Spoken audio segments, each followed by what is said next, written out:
Bismillahirrahmanirrahim. Assalamualaikum warahmatullahi wabarakatuh. Perkenalkan, nama saya Mirdawati, seorang mahasiswa jurusan Program Studi Akuntansi, Fakultas Ekonomi dan Bisnis dari Universitas Muhammadiyah Makassar. Sebelumnya saya mengucapkan banyak terima kasih kepada dosen pengampu mata kuliah Auditing 1 yaitu Ibu Saidah Said SE MAK atas bimbingannya kepada saya sehingga saya dapat menyelesaikan video pembelajaran ini. Nah, pada kesempatan kali ini saya akan menjelaskan tentang materi pemeriksaan kas dan setara kas. Nah, adapun latar belakang dari judul yang telah saya paparkan tadi, yaitu untuk memperoleh laba yang optimal dan mempertahankan kelangsungan hidup bagi usaha yang dikelola, serta dapat mewujudkan tujuan perusahaan, maka diperlukan kas, di mana kas diperlukan untuk membiayai operasional perusahaan. Jadi, kas dalam perusahaan sangat berperan penting untuk menentukan kelangsungan hidup perusahaan tersebut. Kas memegang peranan penting dan menjadi salah satu bagian yang perlu dilakukan pengawasan. Alasannya, karena kas merupakan salah satu aktiva yang paling mudah diselewengkan. Hal tersebut karena sifat kas yang mudah dipindahtangankan dan sangat liquid. Maka sangat diperlukan adanya pengendalian kas dalam perusahaan. Sebab dengan adanya pengendalian, maka pengendalian dalam aliran kas masuk maupun dalam aliran kas keluar akan dapat mempengaruhi tingkat kecurangan kas yang terjadi dalam perusahaan. Jadi sangat penting pengendalian yang di kas dalam perusahaan untuk mengontrol aliran kas masuk maupun kas keluar dalam suatu perusahaan. Selanjutnya kita akan membahas tentang pengertian kas dan setara kas. Kas dan setara kas adalah uang tunai yang paling liquid, sehingga pos ini biasanya ditempatkan pada urutan yang teratas. Yang termasuk dalam kas adalah seluruh alat pembayaran yang dapat digunakan dengan segera, seperti uang kertas, uang logam, dan saldo rekening giro di bank. Lalu, yang dimaksud dari setara kas adalah investasi berjangka pendek dan dengan cepat dapat dijadikan kas dalam jumlah tertentu tanpa menghadapi risiko atau perubahan nilai yang signifikan. Jadi dapat ditarik kesimpulan bahwa kas itu sudah dalam bentuk alat pembayaran yang sah, misalnya uang kertas, uang logam, dan saldo rekening. Kalau setara kas baru dalam bentuk investasi yang kapan kita membutuhkan bisa dicairkan bisa diubah, bisa dijadikan dalam bentuk kas. Nah, selanjutnya definisi kas dan setara kas berdasarkan standar akuntansi. Yang pertama, menurut SAK tahun 1994, kas adalah alat pembayaran yang siap dan bebas dipergunakan untuk membiayai kegiatan perusahaan. Sedangkan bank adalah sisa rekening giro perusahaan yang dapat dipergunakan secara bebas guna membiayai kegiatan umum perusahaan. Dan yang kedua, menurut SAK Etap IAI tahun 2009, bahwa setara kas adalah investasi jangka pendek dan sangat liquid yang dimiliki untuk memenuhi komitmen jangka pendek dan bukan untuk tujuan investasi lainnya. Adapun sifat kas dan setara kas yaitu yang pertama, merupakan harta lancar perusahaan yang sangat menarik dan mudah diselewengkan. Persediaan kas yang cukup, maka perusahaan akan beroperasi dengan lancar, terutama dalam kegiatan pengeluaran kas yang meliputi pembelian barang dan jasa, memiliki harta, membayar utang, membiayai operasi serta kegiatan-kegiatan lainnya.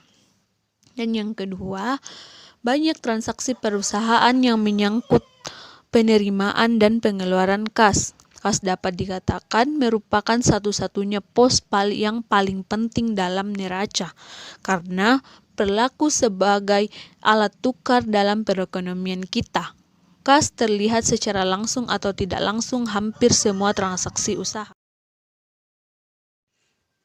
Nah, selanjutnya ada pun contoh dari golongan kas dan setara kas, yaitu di sini ada 5 contoh. Contoh yang pertama yaitu kas kecil atau petty cash dalam rupiah maupun mata uang asing. Jadi kas kecil ini tidak hanya dalam bentuk rupiah tetapi bisa juga dalam bentuk mata uang asing. Yang kedua, saldo rekening giro di bank dalam rupiah maupun mata uang asing. Jadi saldo rekening giro ini juga seperti kas kecil tadi, bisa dalam bentuk rupiah, bisa juga dalam bentuk mata uang asing. Yang ketiga yaitu bond sementara atau IOU. Dan yang keempat, bon-bon kas kecil yang belum direimburset. Dan contoh yang terakhir yaitu cek tunai yang akan didepositkan. Selanjutnya yang tidak dapat digolongkan sebagai bagian dari kas. Yang pertama yaitu deposito berjangka, yang kedua cek mundur dan cek kosong, yang ketiga dana yang disisihkan untuk tujuan tertentu atau sinking fund, dan yang terakhir rekening giro yang tidak dapat segera digunakan baik di dalam maupun di luar negeri karena misalnya karena dibekukan. Contoh setara kas. Di sini ada 5 contohnya, yaitu yang pertama deposito berjangka, yang kedua sertifikat deposito, yang ketiga sertifikat Bank Indonesia, yang keempat komersial paper, dan yang terakhir sekuritas utang pemerintah. Dan ada pun contoh yang bukan setara kas, ya, yang di sini ada 3 yang akan dibahas, yaitu yang pertama investasi dalam bentuk saham preferen yang dibeli dan akan segera jatuh tempo pada tanggal penebusan redemption date telah ditentukan. Dan yang kedua, surat utang pemerintah yang dibeli 3 tahun lalu tidak dapat jadi setara kas selama 3 bulan menjelang jatuh tempo. Dan yang terakhir, marketable securities. Tujuan pemeriksaan atau audit objektif kas dan setara kas. Tujuan audit kas dan setara kas diantaranya yang pertama, untuk memeriksa apakah terdapat internal control yang cukup baik atas kas dan setara kas serta transaksi penerimaan dan pengeluaran kas dan bank. Jadi internal control ini selanjutnya pembahasan yang terakhir yaitu prosedur pemeriksaan kas dan setara kas. Di sini ada 11 prosedur, diantaranya yaitu yang pertama, siapkan schedule utama dari kas dan setara kas. Yang kedua, lakukan perhitungan kas atau kas count secara mendadak dan serentak untuk semua jenis kas yang ada di perusahaan serta dibuatkan berita acara pemeriksaan. Yang ketiga yaitu yakinkan bahwa buku kas telah ditutup pertanggal pemeriksaan dan semua bukti pengeluaran dan penerimaan telah dibukukan. Yang keempat yaitu bandingkan saldo kas menurut perhitungan kas dengan saldo buku kas. Yang kelima yaitu apabila perhitungan kas dilakukan sesudah tanggal neraca, lakukan prosedur penarikan mundur atau track back ke tanggal neraca, dan bila dilakukan sebelum tanggal neraca, lakukan penarikan maju atau track forward ke tanggal neraca. Kemudian yang keenam yaitu bandingkan saldo buku besar dengan saldo perhitungan kas setelah prosedur penarikan per tanggal neraca.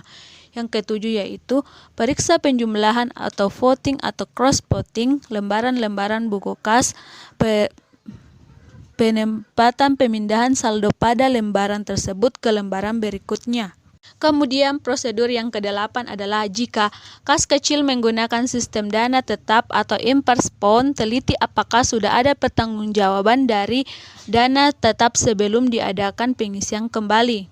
Kemudian prosedur yang ke-9 yaitu pastikan bila ada kas di dalam mata uang asing yang telah dikonversi ke dalam kurs yang benar per tanggal neraca. Kemudian prosedur yang 10, buatlah daftar koreksi yang diperlukan. Dan prosedur yang terakhir yaitu buatlah kesimpulan dan komentar hasil pemeriksaan kas yang perlu diketahui oleh partner serta saran. Nah, demikianlah video pembelajaran saya tentang materi pemeriksaan kas dan setara kas. Saya mengucapkan terima kasih kepada teman-teman yang telah menyempatkan untuk menonton video ini.